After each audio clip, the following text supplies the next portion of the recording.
Hello and welcome to Antimatters. Tetramorium bicarinatum out and about today, literally. This morning, one got out. I think it was just the one.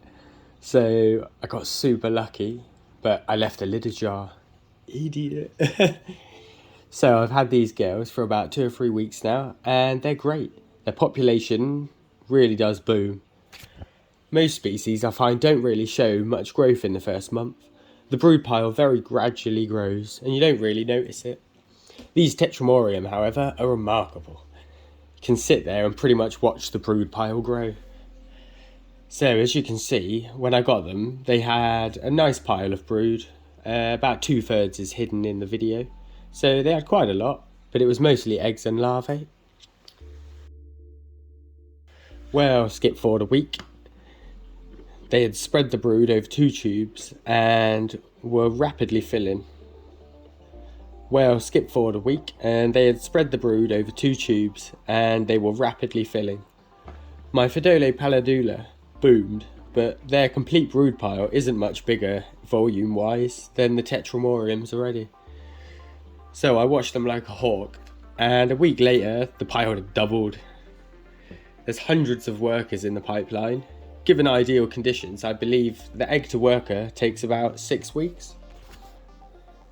I'm definitely going to need to go nest shopping ASAP, because I think they're going to outgrow/wreck this nest super soon, as they're very messy and cleaning with hundreds wouldn't be very fun.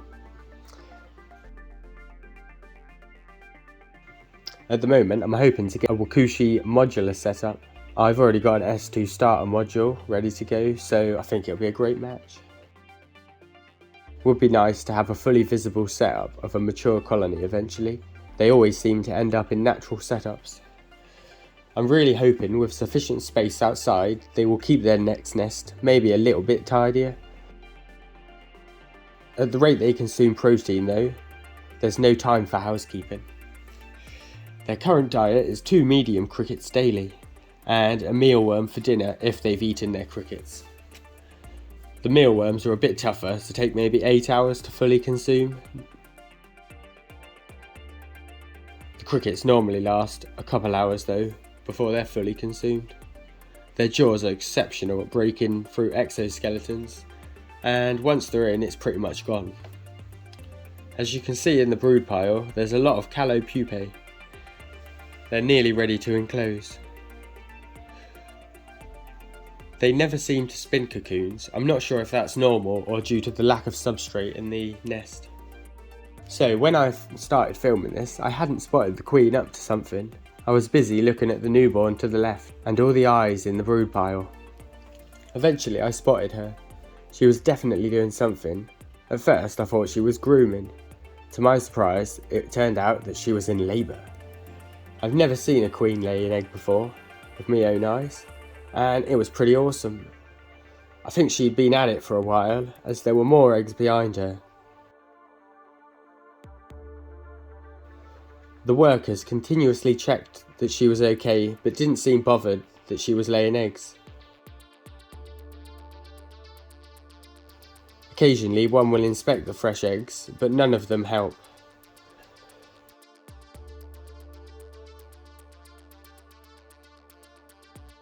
She continues squeezing for a few more minutes.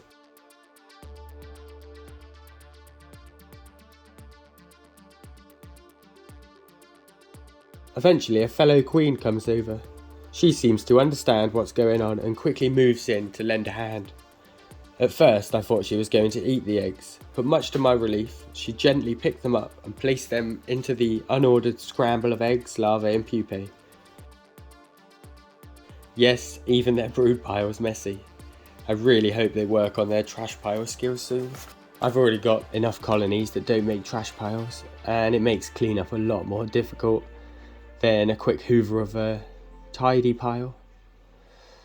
Fingers crossed they clean up their act. Back to the ant delivery though.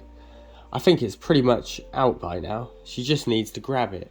The other queen has a good go at trying to get it, but the laying queen says bugger off and wiggles her bum away.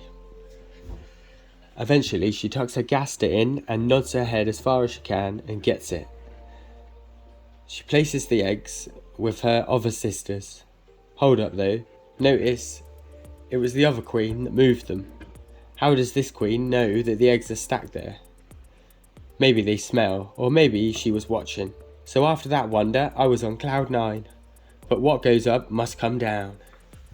The next day I was met with the tragic body of a queen in the outworld. I checked the nest, still 3 queens as ordered. Something didn't make sense. I looked back at the now 2-week-old footage. In places, I swear I could see 4 queens. I must have got an extra queen. Happy days, thanks to the ant lady. I also recounted my queens left, and I swear there was 5 one count. Most counts were 4 though. Maybe some queen eggs were in the brood I got, as it's not been long enough for them to start from scratch. I took the poor queen who had died though and carefully popped her under my microscope. She was beautiful. Her head was a cool dotty texture. And would you look at those eyes? Please excuse the shakiness though, as even the smallest vibrations look massive when you're zoomed in so much.